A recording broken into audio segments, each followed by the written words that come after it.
Hello, welcome everyone to another episode of Not Quite Strangers. My name is Valerie Hope. I am the host. I'm also a leadership coach and a speaker.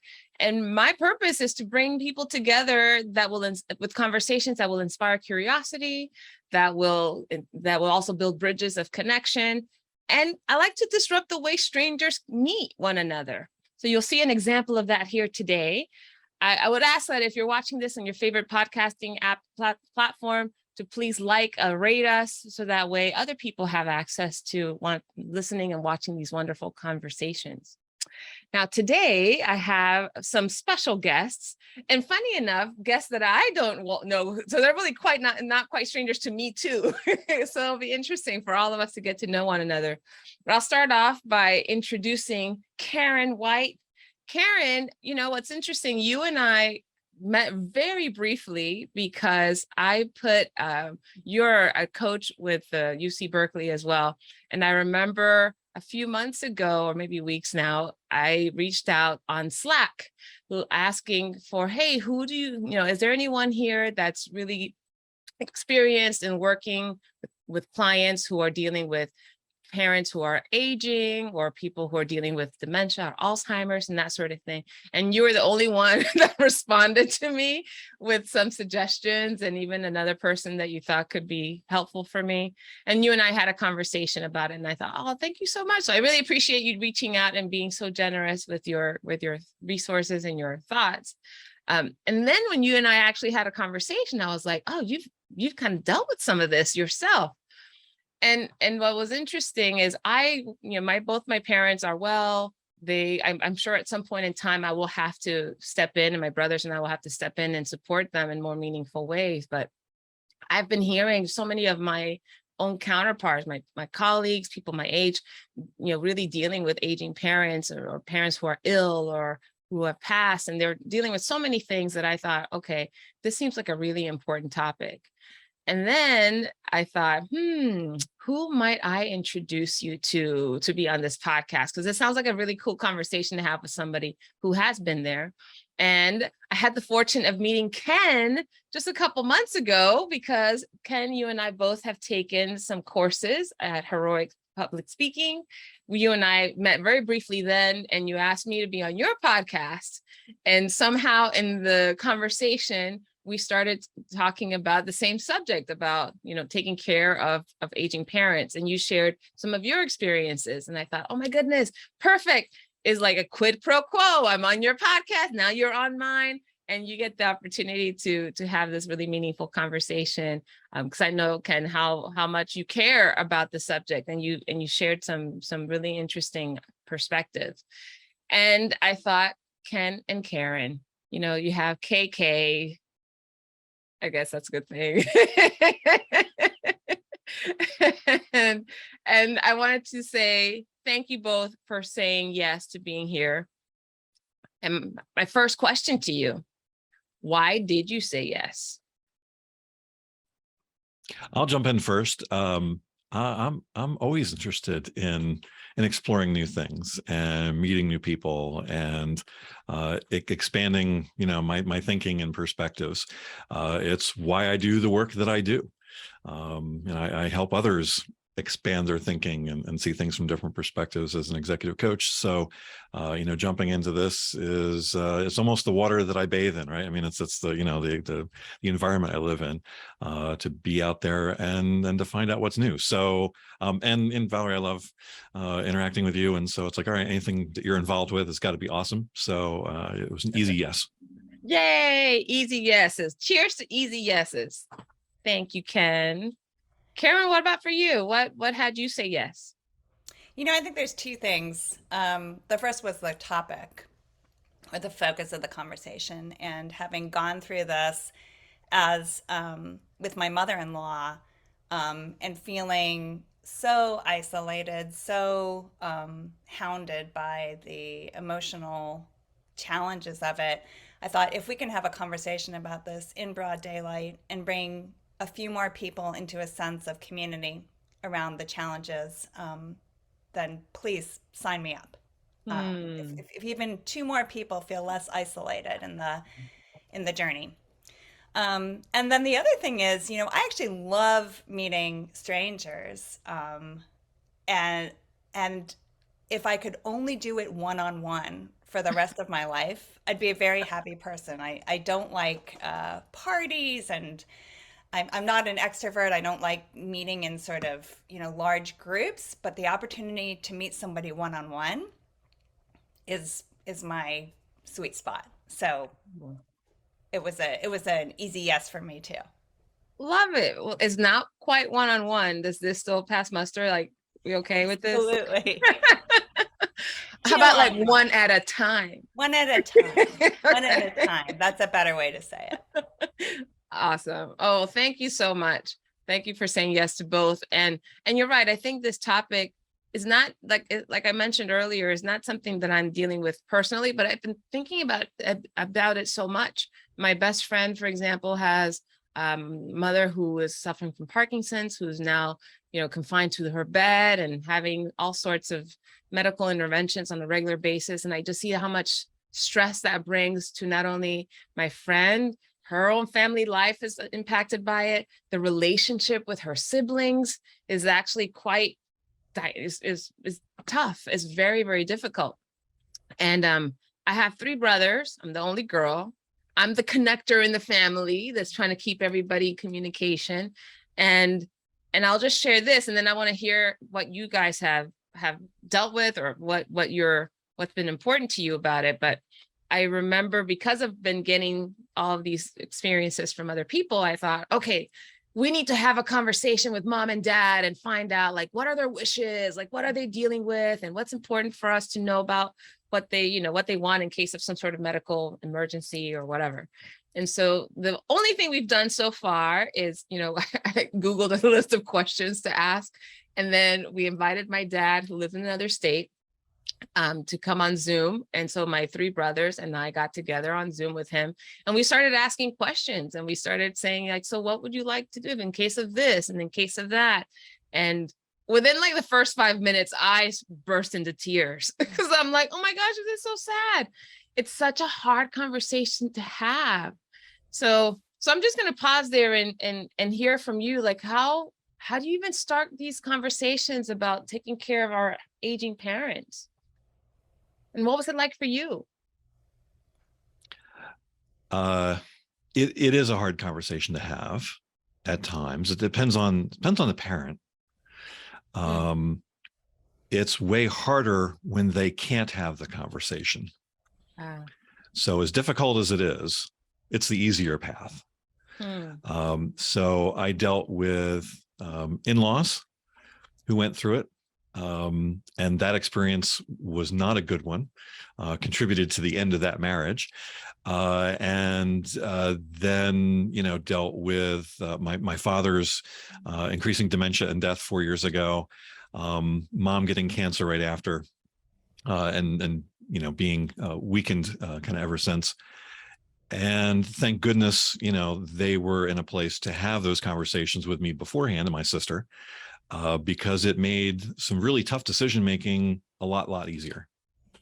Wow. So yes, I think it can be difficult, but it's awful. It's excruciating if you wait too late. Interesting. Karen, what do you want to say to that? Couldn't agree more. If there's a tagline, it's have the conversation while you still can. Yeah. In my situation, my mother-in-law, her first symptoms were aphasia, and her inability, even when she was thinking fairly clearly, she lost the ability to articulate her thoughts. And then as the decline steepened, it became harder and harder to have have her express what she wanted, give her any autonomy in the situation. Valerie, I know you and I have both read Being Mortal. Maybe you have too, Ken. It's sort of a must. It's a must-have. But unfortunately, in the case of dementia and Alzheimer's, it's not particularly relevant because the parent you're caring for can't actually communicate their wishes anymore. So yeah, I think the best you can hope for is gut wrenching. And maybe the earlier you have the conversation, the more you are at least prepared for the possibility that things might go that way. And I think part of our resistance in general, we're resistant to our own mortality. And so those conversations get uncomfortable. But the thought of losing our own agency is particularly terrifying. Mm, And so having a conversation with a parent when you still can, saying, if this happens, you know, what do you want? mhm, Um, yeah, have the conversation while you still can. Well, and I think um, now with some experience, sadly, um, I think initially I might have framed this conversation as death focused. mm, So how do you want the end to be? And I think actually the more productive conversation is, how do you want your life to be? How do you want to live? Because you're going to die. We're all going to die at some point. yeah, That is a given. Between now and then, how would mhm, you like to live? mhm, And for my parents, they were very clear, and being able to say, listen, it's quality over quantity, and neither of us want to live with hoses coming out of us mm, in any way. Now, if you need a respirator or something temporarily, or it's a temporary thing, yes, but they didn't want to live hooked up to machines. Did not want that. That kind of clarity yeah, was amazingly helpful. They wanted to live as they're living now, to mhm, the greatest extent that they could. So having a conversation, that's focused on how do you want to live, I think is a better way than, so mom, dad, thinking about you croaking, and let's get into the details of that. No, no, um, that's not productive. Which no, actually, you have you heard of the book Being Mortal, Ken? no, I haven't. That's going to be on my list now. Yes. So, and I'm out of focus here. I had a dear friend of mine, actually the father of a dear friend with whom I became very close to. He was in his 70s, actually, avid reader, and he told me this was on the New York Times bestseller at the time he gave it. He just gifted it to me. He said, read this book. I'm like, sure, I trust you, no worries. So I ended up reading it, and it's beautiful. It's written by Atul Gawande, who is I believe he studied gerontology. There's also a PBS special that he recorded, so it's an hour-long special. So for those that don't want to watch the book, I'll put these in the show notes as well, so people can access this. But essentially, that's the message: is that so much of healthcare is surrounding the managing the parts, right? Taking care of the systems and the parts in the body, but very few doctors and families at that have the conversation about what kind of life do you want to live. And Karen, I know you have your own moment in the book that stood out to you. I read it several years ago, so I don't remember the specific detail, but I do remember one example that there was a woman who was dealing with her father who was ill, or I think he was terminally diagnosed with terminal cancer. And when she asked him how he wanted to live, essentially he's like, if I could watch football and eat ice cream, I'm set.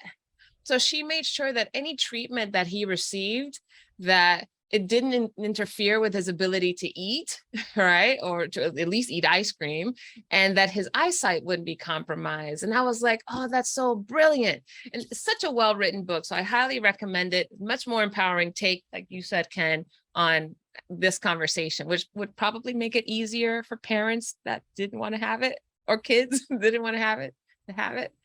Karen, what about for you? Anything that you remember from the book that stood out? For me, and again, this isn't quite as relevant in the case of dementia, but for somebody who's, I think what really struck out to me was we are as we are so concerned about the safety of our parents, getting them out of a situation where they can fall, or where they might be alone in a situation they can't handle. And one of the key themes in the book was, it's sort of to your point, Ken, how do you want to live? Um, can come in conflict with that desire to keep someone safe.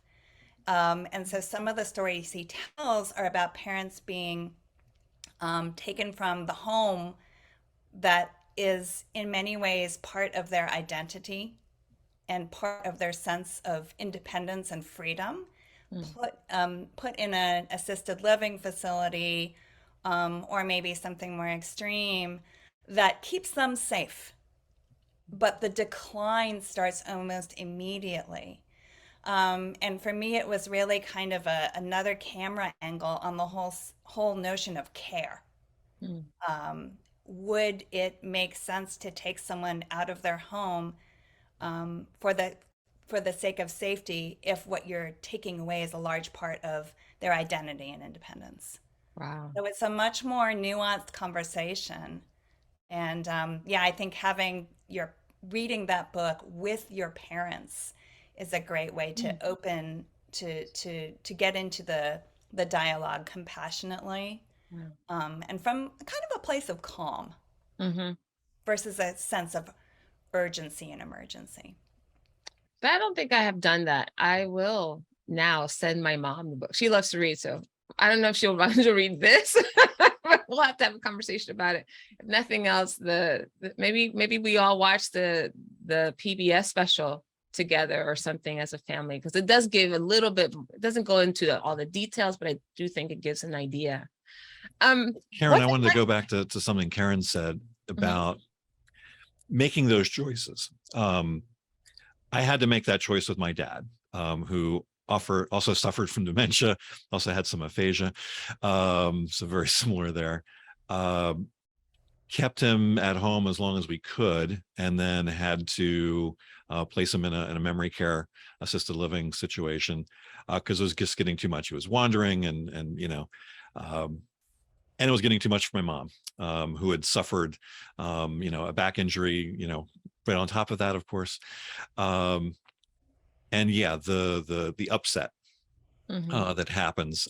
He spiraled after that, and actually died within 2 weeks of pulling him out of the house.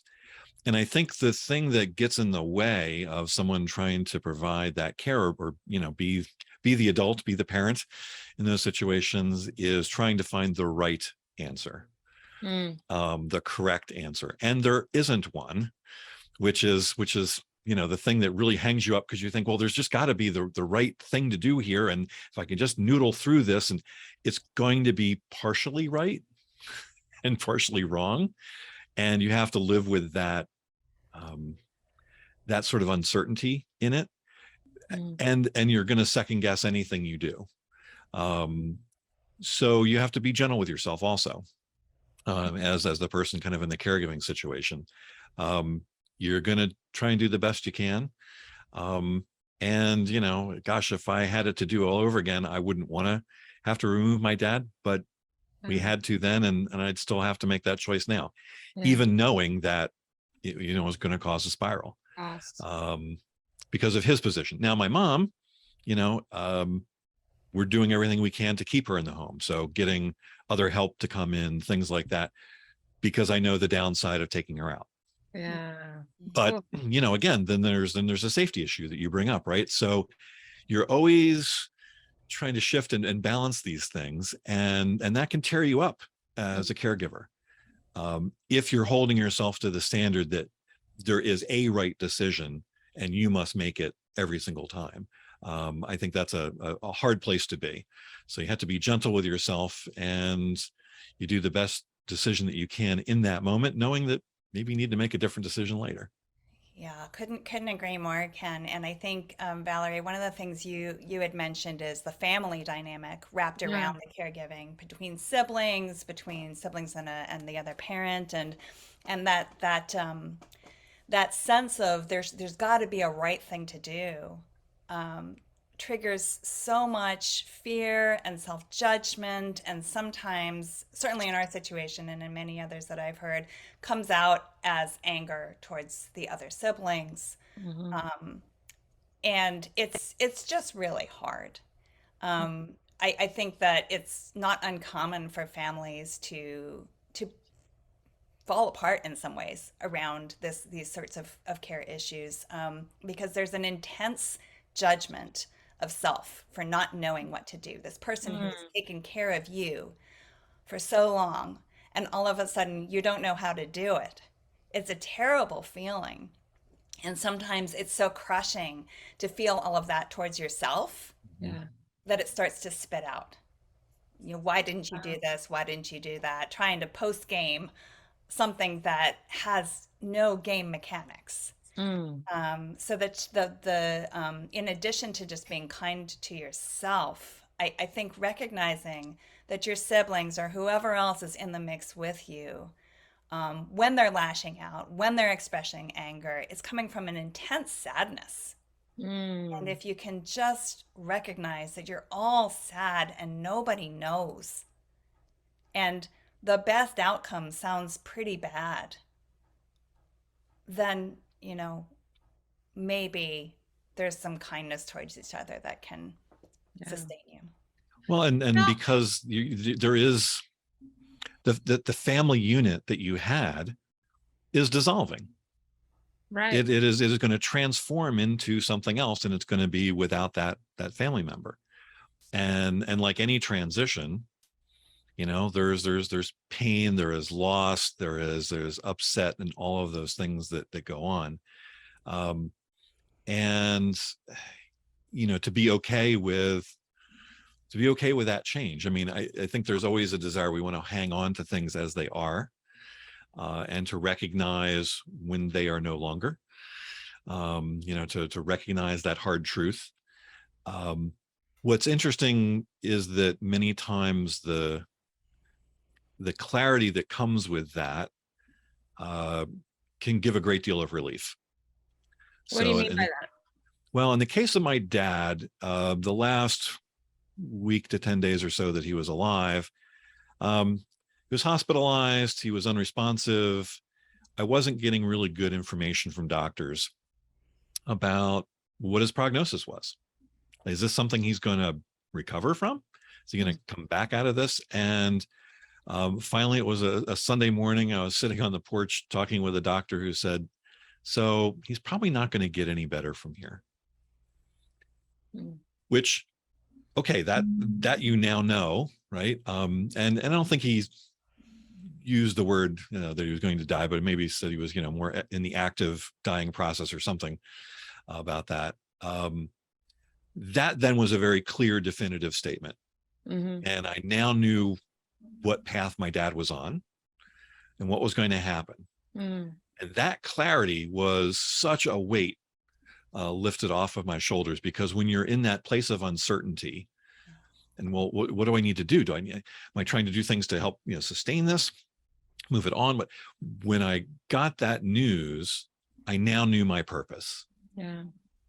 I now knew what my next actions were going to be.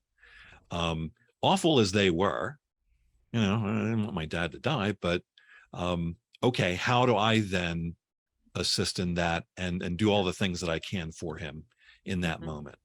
mhm. So it's a strange place to be, to get terrible news and also have it be relieving. One thing I'm hearing from both of you, I think is fascinating to think in these terms is we, I don't know if this is true or not, but this is what I'm getting, is that this idea of having to manage one's quality of life, that it's inevitably leading to death. Like you said, all of us will die. That's the truth of being human, right? This idea of being mortal, all of us are. But having to be the one making decisions that will enhance or detract from someone's mortality, it's huge, right? It's huge, which then speaks to what you were saying, Karen, about like doing the right thing or trying to, how to manage it so that we don't, you know, self-flagellate, right? Like, oh my gosh, I can't believe I did this, or I can't believe I didn't do this. And so what, someone else did that. And it's such an individual journey. So I guess a big part of what I'm hearing is how much control, or how, not even control, but how much self-awareness and consciousness we come to those moments or come to those conversations can also support us in making more enlightened decisions, or at least becoming more at peace with the decisions that we have to make. So as I'm hearing the two of you, I'm thinking to myself, I'm like, I know that yes, it's sad to have those conversations, or to even think about having a conversation. I feel a little bit of the weight of being the one that's always the connector, and I'm the coach in the family too. Not only is it a profession, but it's my side gig at home with my family. And kind of the burden of like, okay, how do I do this? And thinking about all the other players and how can I make it easy for them? And how can we make it productive? And that's kind of draining. Is draining to think through that. And my brothers, no criticism there. They've been incredibly supportive whenever we have had these conversations. They're a little bit more practical, I think. So they're like, what do we do? How do we do it? And I'm kind of like, how should we feel? And I'm like, how do we want to relate to each other? I tend to think more in abstract terms, I guess. But I am curious for you, the two of you, who supported you in this process? How did you prepare yourselves, either before, during, maybe even now after having had those interactions with your aging parents or in-laws? Well, I can start. I think in our case, it was not quite boiled frog. That's such a terrible analogy, but the condition wasn't a one day you don't have a diagnosis and the next day you do. It wasn't a bright line. So Mhm. things just started to decline. And before we knew it, we were in a situation that was much more serious than we thought it was going to be. So it feels, I think it would be a little bit different if, one of my parents were to call and say, hey, listen, I just got this diagnosis. I just got this test result. And so I guess, you're asking who supported me along the way.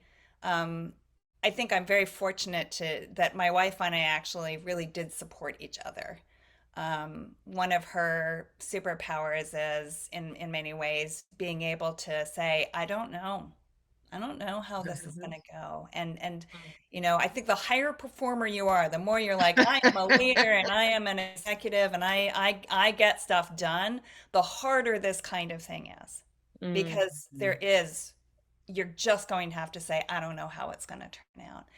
So we were, very much supportive to each other. And there was a dementia care coach we connected with, a woman named Tiffany, who it was so helpful to have her supporting the family's process, even though a lot of what she recommended actually didn't turn out to be right for my mother-in-law. In her case, she became very combative, very aggressive. She was losing her mental faculties, but was extremely strong. So she was physically combative with caregivers and so on. It was very difficult. But at least with this coach, there was someone in the room whose life wasn't being torn apart by the situation. And so she was able to listen with clarity, to draw on an enormous volume of experience. Almost like having the captain of the plane when you're sitting in your seat and you're like, the plane is going crazy. What's happening here? And she's like, well, that's clear air turbulence. Nothing to worry about. So I think having somebody, inviting somebody into the relationship who can be treat it with less emotion or less personal sadness and hurt was really helpful. Mm. And the other thing I'll say is this is just one of those topics that you deal with in agony in isolation, and you go to work and people's like, how was your weekend? And you're like, it was terrible. But I can't say that. You say, good, how was yours?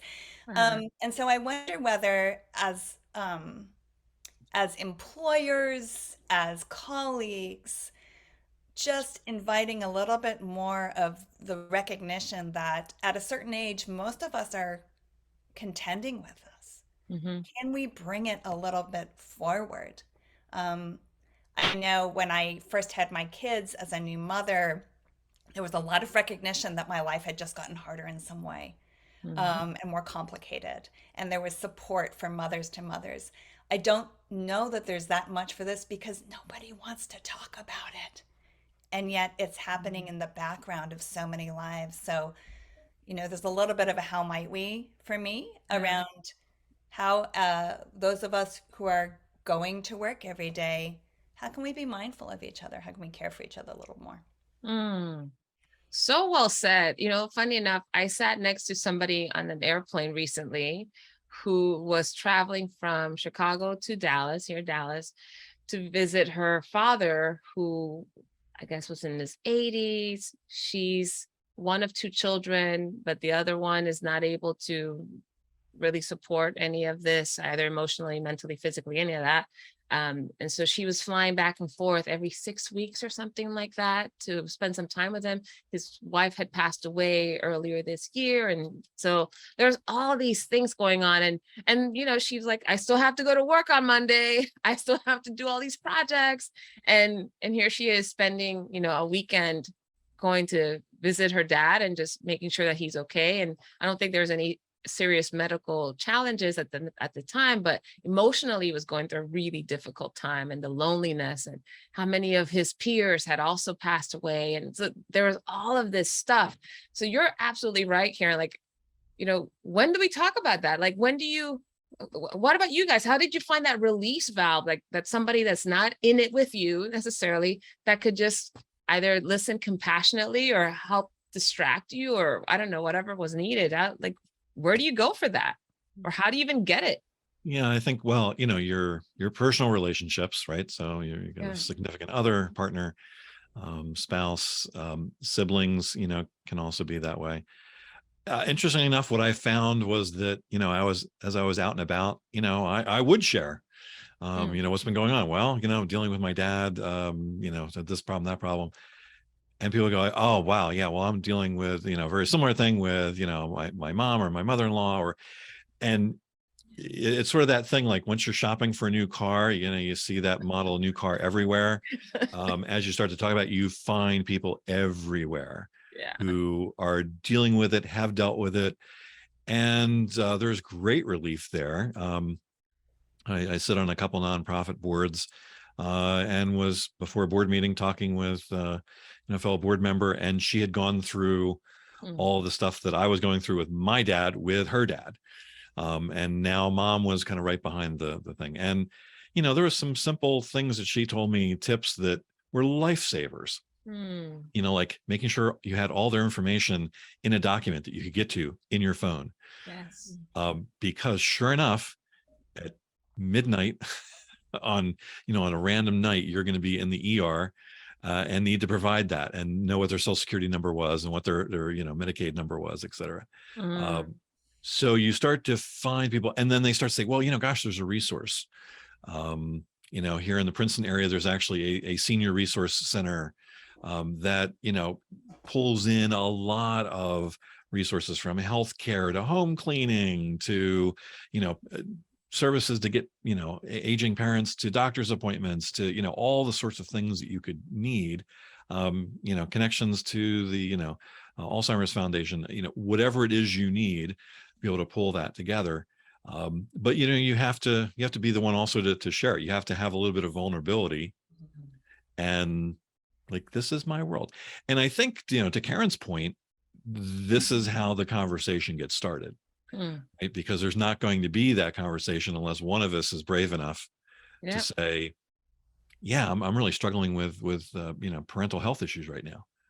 Really? Oh, well, I've got some of my own. Oh, okay, great. And now suddenly, you have that connection. But, if you've armored up and put that shell on, it can be isolating. And that's a trap to avoid, I think. As painful as all this can be, being vulnerable and being open about it is actually a way to get that support. That is brilliant. And so thank you for having this conversation, because I think already there's probably some nuggets that you guys have shared that people are like, oh, yes, oh, I got to do that. I think it's time for one of your own questions. So if either of you would like to share a question that you have for the other, this would be a good time. Who'd like to go? I can start. you gave us some good prompts. So I will ask you, Ken, what where do you feel most judgmental? What are you most judgmental about? Oh, myself. That's easy. I will extend a tremendous amount of grace to almost everyone else in the world.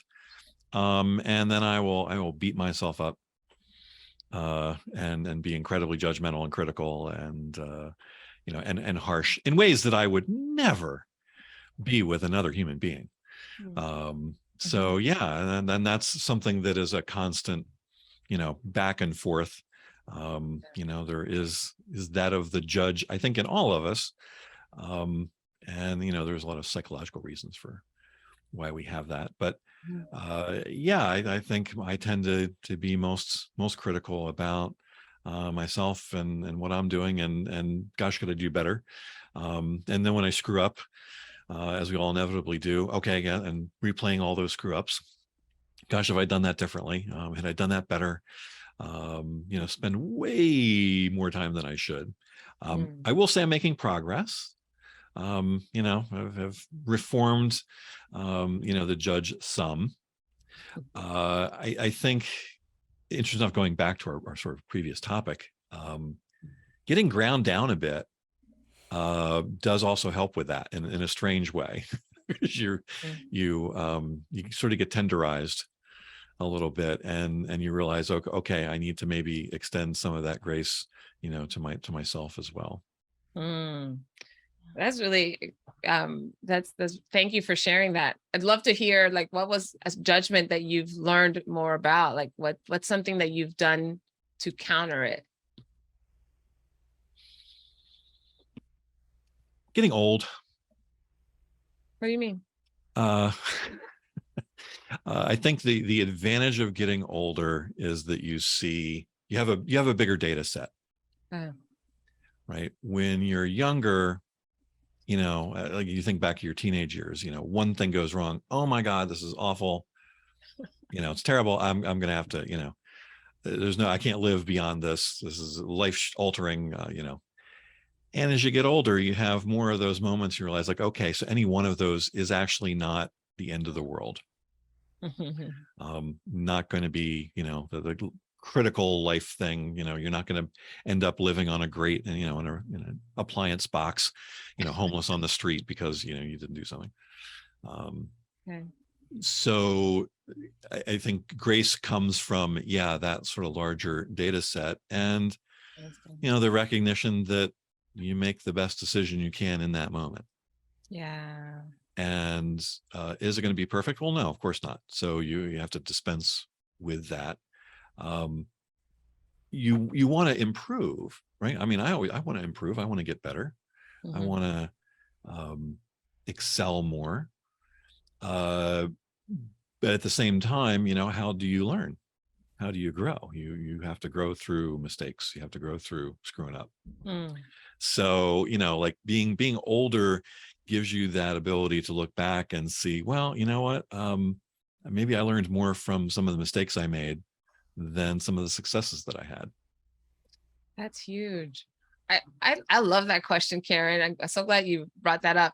I went to visit my mom a few weeks ago, spent some time there, and I was looking through family albums, like old pictures, and I saw a bunch of pictures of me when I was like a teenager, elementary school age.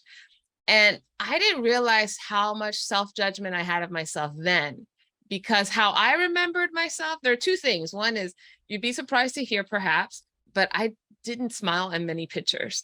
I was the girl. I was the person with the worst attitude. Here my brothers and I are with my grandmother. She was on her way home or whatever. And I was just like, with like attitude, why am I here? And my brothers were like nice, generous smile. I'm like, in so many pictures, I had like the attitude. And I'm like, why was I doing that? And then the other thing I noticed was I was always, tall. I was always the bigger girl when it came to like comparing myself to other girls. And so I always thought I was fat, I was overweight, and it stopped me from doing so many things, especially around sports. When I was 12, 13 years old, I had an opportunity to play soccer, but I was just like, no, I'm too big. And I would, look weird or whatever. But then I would look at pictures of me at that age and I was like, I look fine. I was in absolute proportion. So now my nearly 50-year-old self looks back and goes, why was I so harsh on myself at the time? And I didn't realize it. I thought I was just being practical, right? But I could see, like you're saying, Ken, the perspective of age. Now, I know that I do have some limitations because of my age, and my body's condition is not quite the same as when I was 13, but it doesn't stop me from trying something, which is so funny because I'm like, I could have done so much more when I was 13. And it also has me have even more grace for teenagers. Where they're dealing with, like, their self-perception could impact so much of how they show up in the world and what they do or don't do. I think I used to diminish that, with some of the teens in my life. I'm like, come on, just try this. But I'm like, oh my gosh, this stuff is real. So look back at your childhood photos and try to remember what that person was thinking back then. I think you might find it very entertaining.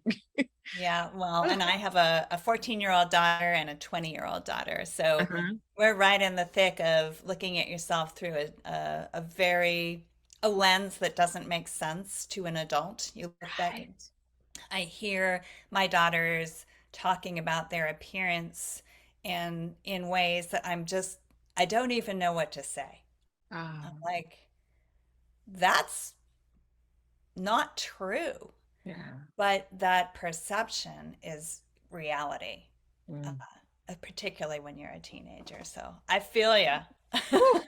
The limitations that I see cropping up because of self-perception are sometimes really heart-wrenching. Yeah. And then I just think the only way out is through. Yeah. We've all been there. There is no cure for being a teenager except to grow out of it. We did it. We made it. And now look at that. We're taking care of our parents. That's how good we have it. Ken, do you have a question for Karen? Yeah. One of the ones I always like to ask is, what brings you joy? So many things. I love to dance. I love the feeling, and I'm not a good dancer. I'm kind of like, I don't dance like on a stage for people to watch me. But when I'm feeling low on energy or like I need more positivity, I go to music and I start to move. One of the great things about the Berkeley coaching program is that so many of our sessions started out with music. To my great surprise, music and dancing. And there is something about the vibration moving through the body, the somatic joy of it that I just really love. So that's number one. And then the other is I'm a forest bather. I love being in nature and just seeing myself as the center of the universe slowly break down into this place where I'm so tiny. It's very much a relief to be out in nature and just realize how small I am, how interconnected everything is, and just to relax a little bit into my own ultimate insignificance. That brings me a lot of joy. Ultimate insignificance. So, Ken, since you love asking this question, I'm going to ask you that question. What brings you joy? All sorts of things. Say broadly, humor does. I love comedy and humor, and that's what got me involved in improv, and doing some of that. But something that's bringing me a tremendous amount of joy these days is my grandson, who is verging on 2 years old, and just watching the process of development and watching him explore his world and the newness that everything has. We get so jaded and we're like, oh, that's like he comes across something and it's the first time he's seen something, and so he's completely fascinated by it. And he just started this thing where he stood on a yoga block and jumped off, all of about 2 inches. But the feeling of falling, even for 2 inches, was like, he was like, this is amazing. Have you done this? Have you done that? Like, you see him go back and he gets on it again and jumps off, and and he's like, this is incredible. I've never experienced anything like this. Watching him repeatedly jump off of a 2-inch high block, and just kind of allowing oneself to return to a simpler time, I guess, in a way, right? We have fewer cares, but also the joy of discovery, right? Like, and the joy of watching him discover his world and observe it, and start to use language for things, and just that everything is new, is such a joy to watch. And I have to say, for those people who are parents, being a grandparent is so significantly better than being a parent. I've been both now. Hold on to hope, Karen. Hold on. Yeah, I mean, like, Karen, just wait. Because being a parent is terrible because you're responsible and all this. You have no responsibility but all the joy. It is really a far superior experience. Recommend it to everybody. Or being an aunt also counts. Same deal. Yes. Yeah. Those are the best, because you can just give unconditional love. You can spoil it. You don't have to worry about the consequences. It's total freedom. Total freedom and joy. Bathe in the glow of that love. Spoil necessarily for me, but I have 9 nieces and nephews, and I love having the opportunity to, I feel like I'm privy to a different level of trust than their parents, right? So they share things with me that I'm able to have a little bit of distance. I'm not living with them day to day, which I know if I were, I would totally lose it, because I've seen them. I know how they live. But it does bring me joy. I love play. I think play for me is important. I play tennis because of the playfulness of it too. And then I think being with kids, to your point, Ken, is helpful. Dancing. So, okay, Karen, I wanted to ask you, what's the music? What are you dancing to these days? Okay, this is gonna maybe surprise you, but I'm really into electronic dance music, and particularly Detroit techno. My wife and I go with some friends every year to the Movement Festival in Detroit, and we dance for 3 days with people who are half our age. And so I really like techno. And I listen to all sorts of music, really, really a pretty broad range. But the thing I get kind of the somatic healing from, the thing that kind of that I want to move to, is either some form of EDM or Zumba. Today is Friday, and I'm so excited because it's Zumba day at the YMCA, and I get to go. And the great thing about the YMCA is, it's a cross section of life. People come there and they're in gym clothes, or they're in street clothes, or they're in a burqa, or they're fat, or they're skinny, or they're old, or they're young. And so you just go and you just shake it. Pretty great.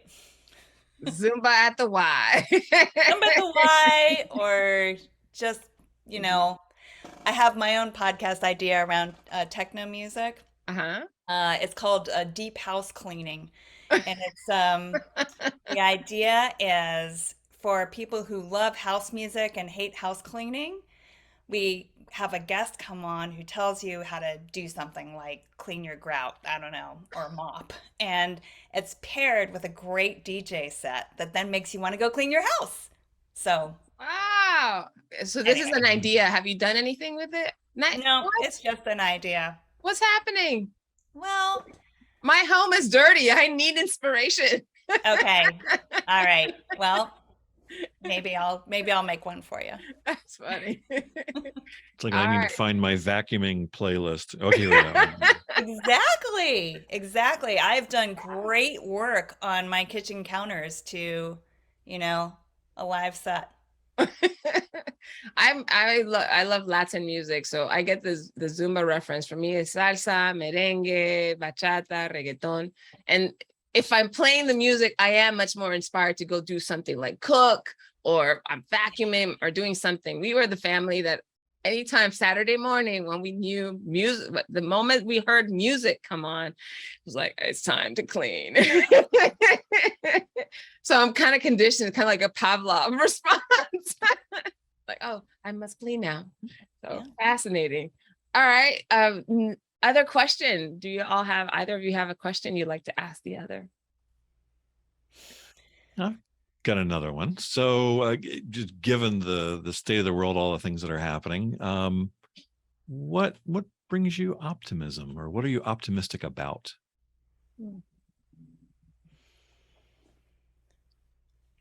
I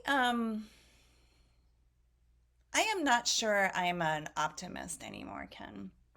I guess actually I'm not sure I would say that I find optimism to be particularly in service of the world right now. Um, Maybe a better what I'm more interested in is equanimity, Hmm.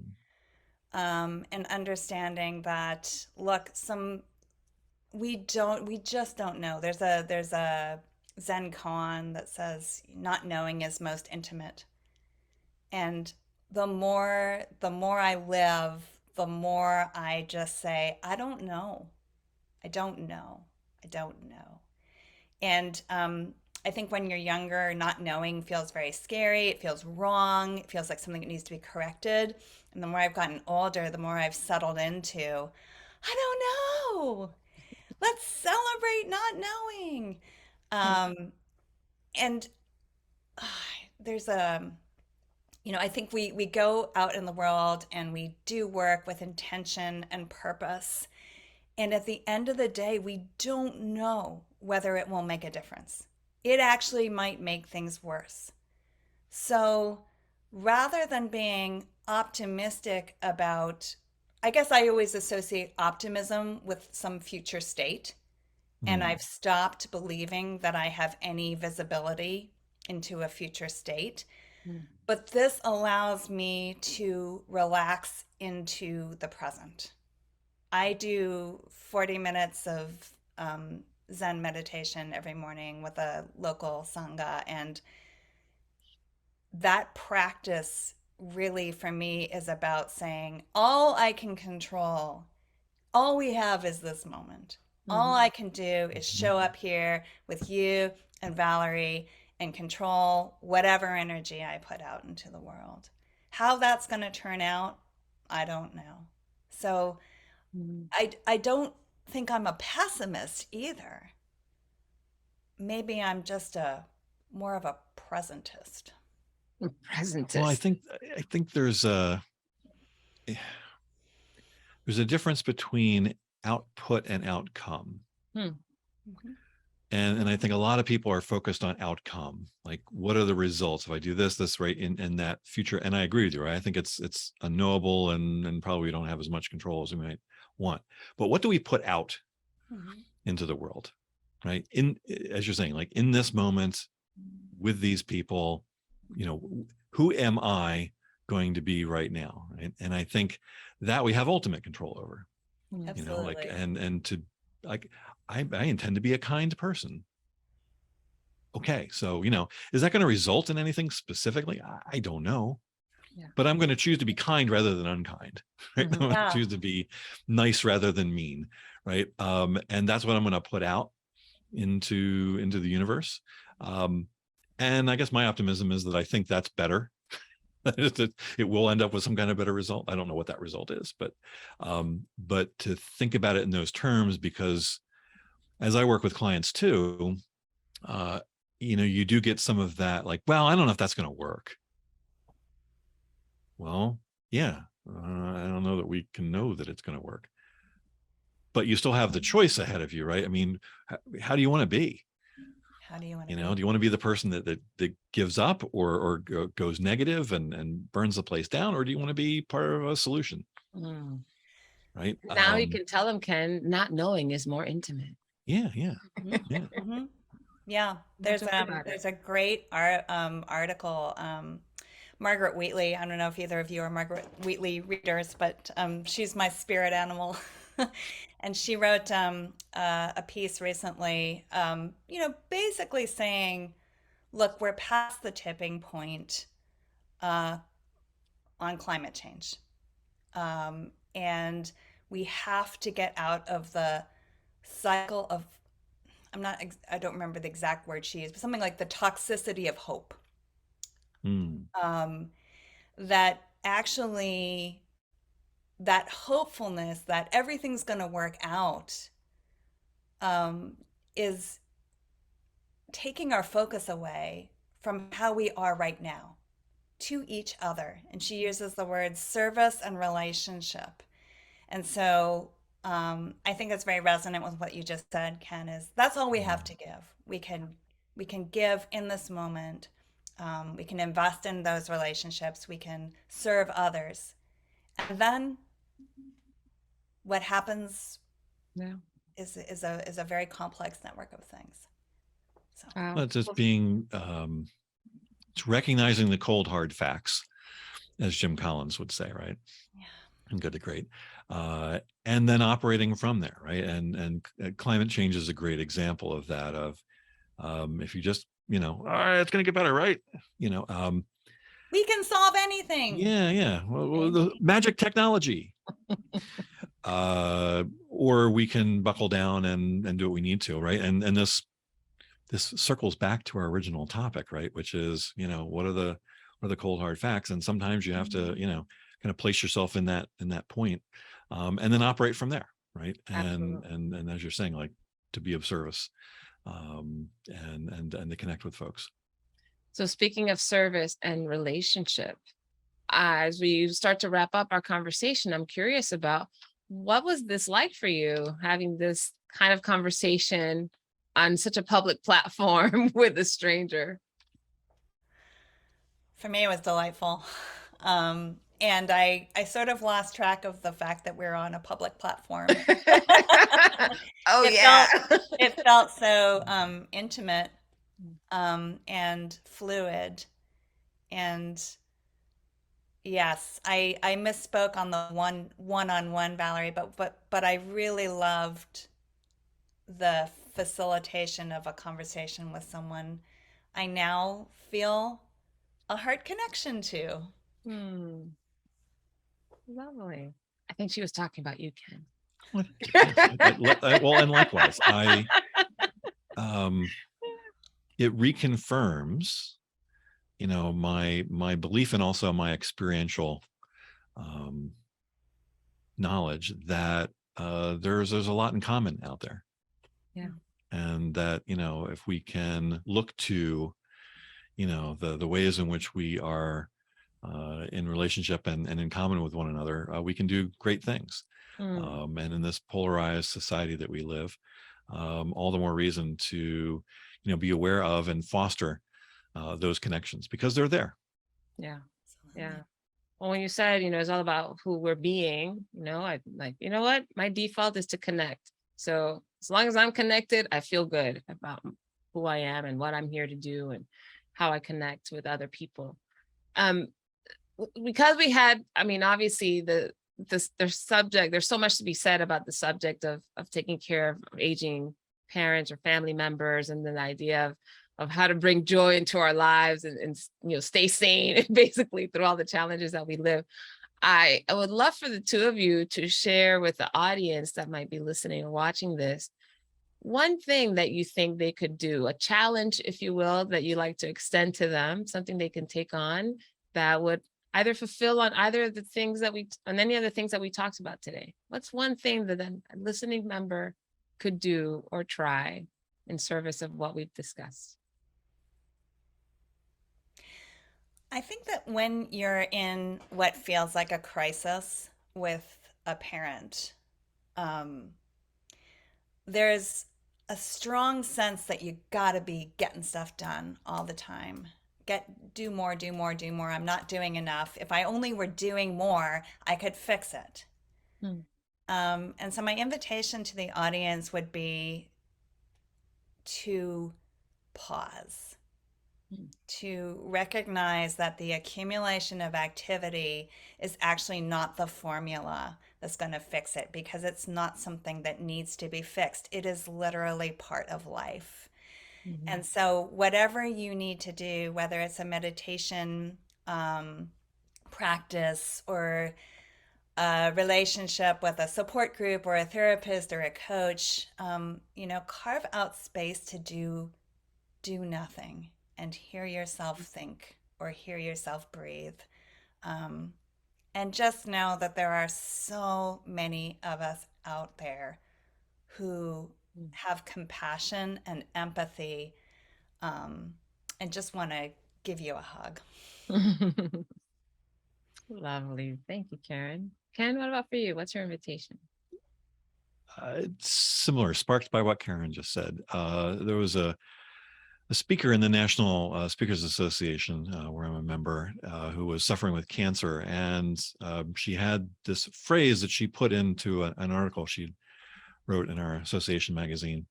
And it landed at a particularly good time when I was struggling with things with my dad. And she said this in relation to her cancer, but it applies elsewhere. And she said, this is not a problem to be solved, but a situation to be managed. And that was super, super helpful, and kind of dovetails to what Karen was saying, because if we're in that mindset of, you can get a solution here, you can fix this, you're potentially going to drive yourself a bit crazy and not solve it anyway. But if you have that mindset of, so how do I manage this situation? How do I manage these circumstances? Including taking care of yourself. Yeah. And having some space for yourself, as the caregiver, is super critical. So that would be what I would share with someone. Thank you so much. Both of those are quite rich, right? Both of them focus on our mindset and what it takes, not only how to think about things, but also how to give ourselves the space and time to do so. Right. So thank you both so much for being on the show today, and the beautiful conversation, and how much you shared about yourself, your experience, your wisdom with each other, and also with the audience. I'm always so, I don't know if surprised is not the right word, but just delighted that every conversation that I've had on this podcast has led to either feeling more enlightened, more compassion, it gives us more tools to be, right? To manage life, manage living even better. Any final words for one another or for me before we end? Thank you both so much. Yeah, thank you. Yay. Thank you. And everyone else that's tuning in, I hope you also found something interesting and fulfilling and delightful about this conversation. I will put in the show notes some of the resources that we shared throughout the conversation, so that you can do your own research and find out for yourself what works, what doesn't work. Please do subscribe to www.notquitestrangers.com if you'd like to get a notification for any time we have a published episode.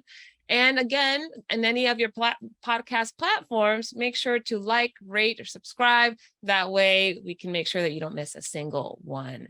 And we love that you all share any insights that you're having with us in the comments. So that way both Karen and Ken can see the impact that they've made through sharing what they shared in this conversation. Thanks everyone for joining us. Have a wonderful rest of the day. You've been listening to the podcast Not Quite Strangers. Be sure to subscribe or follow on your favorite video or podcast platform. And for more information and content, go to notquitestrangers.com. See you next time.